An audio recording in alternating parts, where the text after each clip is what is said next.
जय शिव शंकर दोस्तों, आप सब सकुशल होंगे इसी आशा के साथ इस वीडियो में हम सोमवती अमावस्या की कथा को श्रवण करेंगे, जिसको सुनने मात्र से ही अखंड सुहाग और जीवन की समस्त समस्याओं से मुक्ति मिलती है। इसके साथ ही इसके महत्व और कुछ सरल उपायों पर भी चर्चा करेंगे। सबसे पहले सोमवार को पड़ने वाली अमावस्या को सोमवती अमावस्या कहते हैं। यह वर्ष में लगभग 1 या 2 बार ही पड़ती है। इस अमावस्या का हिंदू धर्म में विशेष महत्व होता है। विवाहित स्त्रियों द्वारा इस दिन अपने पतियों की लंबी आयु के लिए व्रत किया जाता है और साथ ही मौन व्रत रखने से सहस्त्र गोदान का फल मिलता है, ऐसा शास्त्रों में लिखा गया है। साथ ही कहा जाता है कि भगवान महाभारत में भीष्म ने युधिष्ठिर को इस दिन का महत्व समझाते हुए कहा था कि इस दिन पवित्र नदियों में स्नान करने वाला मनुष्य समृद्ध, स्वस्थ और सभी दुखों से मुक्त होता है। ऐसा भी माना जाता है कि स्नान करने से पितरों की आत्माओं को भी शांति मिलती है।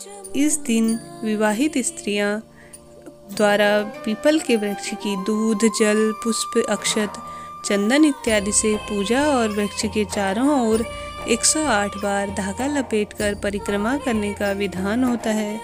सोमवती अमावस्या से संबंधित अनेक कथाएं प्रचलित हैं।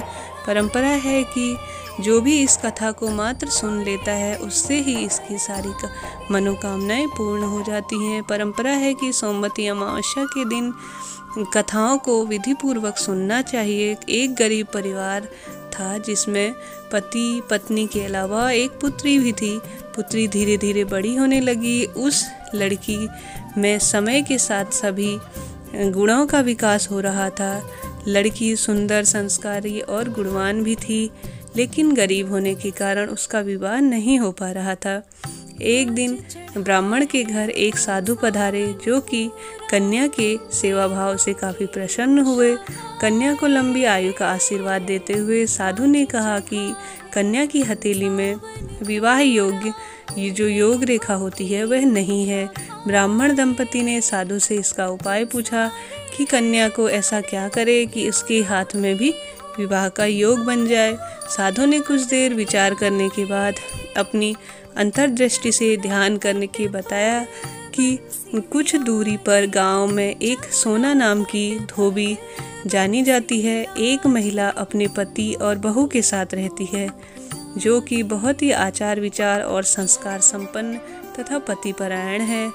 यदि यह कन्या उसकी सेवा करे और वह महिला के शादी में अपने मांग का सिंदूर लगा ले तो उसके बाद इस कन्या का विवाह, तो इस कन्या का जो योग है वह विवाह योग्य बन जाएगा।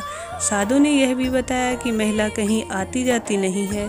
यह बात सुनकर ब्राह्मणी ने अपनी बेटी से धोबी की सेवा करने की बात कही। तब वह कन्या सुबह ही उठकर सोना धोबिन के घर जाकर सफाई व अन्य सारे कार्यों को करती और उसके बाद घर वापस आ जाती। सोना धोबिन जो थी वह अपनी बहू से पूछती कि तुम तो तड़के ही उठकर सारे काम कर लेती हो और पता भी नहीं चलता। बहू ने कहा कि माँ जी, मैंने तो सोचा कि यह आप सारे कार्य सुबह ही कर लेती हो, मैं तो बहुत देर से उठती हूँ। इस पर दोनों सास बहू निगरानी करने लगी कि कौन है जो सुबह उठकर ही सारा काम करके चला जाता है। कई दिनों बाद धोबिन ने देखा कि एक कन्या अंधेरे में ही आकर घर के सारे काम करके चली जाती है। जब वह जाने लगी तो जो वह सोना धोबिन थी उसने उसके पैरों पर गिरकर पूछा, आप कौन हो और इस तरह छुपकर मेरे घर की क्यों आप चाकरी करती हो? तब कन्या ने साधु द्वारा बताई गई सारी बात बताई। सोना धोबिन पतिपरायण थी, उसमें तेज था, वह तैयार हो गई। सोना धोबिन के पति थोड़ा अस्वस्थ थे, जिसमें अपनी बहू ने से उसने कहा कि उसको घर पर ही रहने दो। सोना धोबिन ने जैसे ही अपनी मांग का सिंदूर कन्या के मांग में लगाया, उसका पति चला गया। इसके बाद यह बात उसे पता चल गई और वह दौड़ी दौड़ी निर्जल होकर जाकर यह सोचने लगी कि कहीं न कहीं पीपल का पेड़ मिलेगा तो उसकी परिक्रमा देकर और उसकी चारों तरफ कई पूजा पाठ करके जब कर लेगी और उसके बाद ही वह जल ग्रहण करेगी। उस दिन सोमवती अमावस थी। ब्राह्मण के घर मिले पुए पकवान की जगह उसने ईंट के टुकड़ों से 108 बार परिक्रमा देकर और साथ ही 108 बार भवरी देकर, जो चीज़ें थी उनमें से भवरी देकर, और उसके बाद ही जल ग्रहण किया। ऐसा करते ही उसके पति का मुर्दे शरीर में कंपन पैदा होने लगी और वह फिर से खड़ा हो गया। इस तरह इसकी कथा है, जो कि सारे फलों को देने वाली है। पीपल के पेड़ में सभी देवी देवताओं का वास होता है, अतः सोमवती अमावस्या के दिन से ही शुरू करके जो व्यक्ति अमावस्या के दिन इसमें पीपल के पेड़ में परिक्रमा देते हैं, उसके सुख और सौभाग्य में वृद्धि होती है। जो हम हर अमावस को ना कर सके, वह केवल सोमवार को पड़ने वाली अमावस के दिन 108 वस्तुओं की भवरी देकर सोना धोबिन या गौरी गणेश की पूजा करता है, उसे अखंड सौभाग्य की वृद्धि होती है। भवरी का अर्थ यहाँ पर दान देना बताया गया है। भवरी 108 चीज़ें जो कि दान की जाती हैं। ऐसी परंपरा है कि सोमवती अमावस के दिन धान, पान, हल्दी, सिंदूर, सुपारी की जो दान दिया जाता है, उसके बाद की सोमवती अमावस्या के दिन अपने हिसाब से 108 फल, मिठाई, सुहाग की सामग्री, खाने की सामग्री आदि की भवरी दी जाती है, यानी दान दिया जाता है।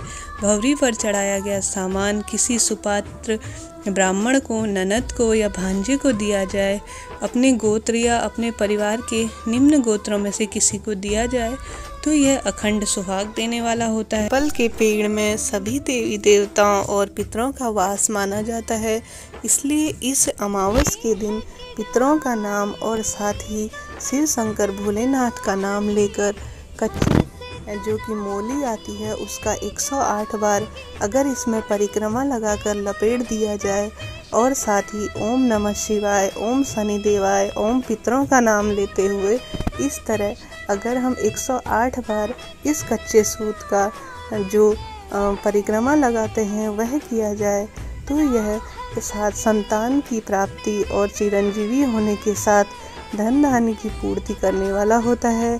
साथ ही जो मौसमी फल आए रहते हैं उनका भी इस समय दान करना, जो कि बच्चों के लिए और साथ ही ब्राह्मणों को अगर इसका दान किया जाए तो यह काफ़ी फल देने वाला और शुभ होता है। अगर नौकरी से संबंधित परेशानियों से जूझ रहे हों तो सोमवती अमावस्या के दिन ओमकार मंत्र का जाप करना अत्यधिक फलदायी होता है।